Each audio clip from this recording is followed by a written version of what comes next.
എല്ലാവർക്കും നമസ്കാരം.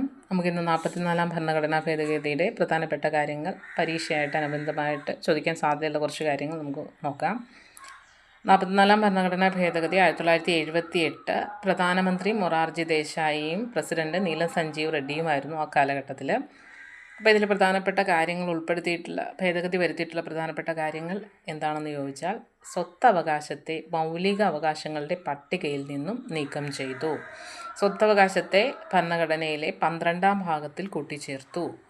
44-ാം ഭരണഘടനാ ഭേദഗതി പ്രകാരം ഭരണഘടനയിൽ കൂട്ടിച്ചേർത്ത അനുച്ഛേദം, സ്വത്തവകാശവുമായി ബന്ധപ്പെട്ട അനുച്ഛേദം എന്ന് പറയുന്നത് 300A ആണ്. ഇനി ഭരണഘടനാ ഭേദഗതി പ്രകാരം ഭരണഘടനയിൽ ഒരു 9-ാം പട്ടികയിൽ മാറ്റം വരുത്തിയിട്ടുണ്ട്, ഭേദഗതി ചെയ്തിട്ടുണ്ട്. അതും ഈ 44-ാം ഭേദഗതി പ്രകാരമാണ്.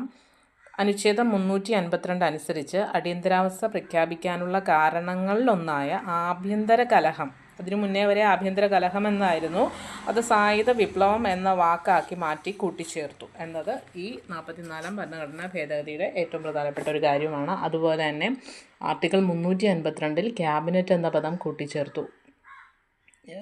പിന്നെ അതുപോലെ മുന്നേ 42-ാം ഭരണഘടനാ ഭേദഗതിയിൽ ലോകസഭയുടെയും സംസ്ഥാന നിയമസഭകളുടെയും കാലാവധി 6 വർഷമാക്കിയായിരുന്നു. പക്ഷേ ഈ 44-ാം ഭരണഘടനാ ഭേദഗതിയിൽ അത് 6 വർഷത്തിൽ നിന്നും 5 വർഷമാക്കി മാറ്റി.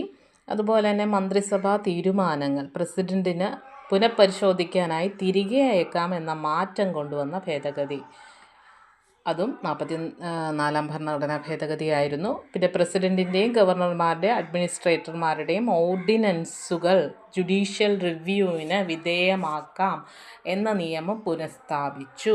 അതുപോലെ മന്ത്രിസഭയുടെ രേഖാമൂലമുള്ള ശുപാർശയിൽ മാത്രമേ ദേശീയ അടിയന്തരാവസ്ഥ രാഷ്ട്രപതി പ്രഖ്യാപിക്കാൻ പാടുള്ളൂ എന്ന മാറ്റം കൊണ്ടുവന്നതും ഈ 44-ാം ഭരണഘടനാ ഭേദഗതിയാണ്.